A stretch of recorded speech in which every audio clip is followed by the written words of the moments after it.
Et l'une des conséquences du Covid-19 et de la psychose, c'est le ralentissement des dons de sang. La situation amène le Centre national de transfusion sanguine à lancer un SOS, message entendu par l'artiste musicienne Malika la Slameuse et son fan club.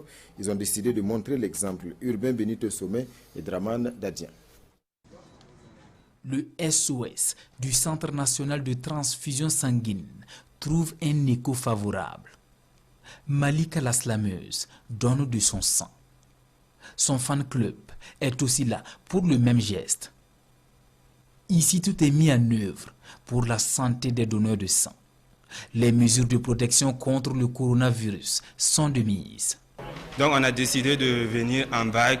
On ne peut pas venir, comme on dit, d'éviter le regroupement de plus de 50 personnes. On a décidé de venir en vague. Donc le premier vague, là, on est venu au nombre de 30. Donc le prochain, on essaierait de voir, ainsi de suite. C'est vrai que le coronavirus fait des morts, mais le manque de sang fait peut-être beaucoup plus de morts. Il est important de ne pas oublier certains aspects, de ne pas oublier les autres malades.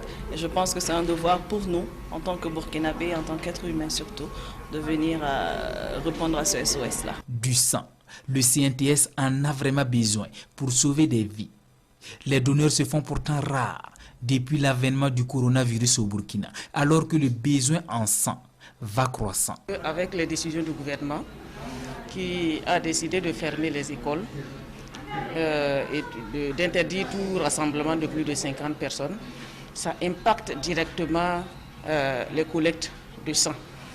Et donc du coup, vous savez aussi que les pathologies qui nécessitent une transfusion sanguine sont toujours bien là, même si aujourd'hui la publicité est bien faite pour Covid, mais les autres pathologies aussi sont là. Le Centre national de transfusion sanguine laisse alors ses portes grandement ouvertes, espérant accueillir plus de donneurs de sang.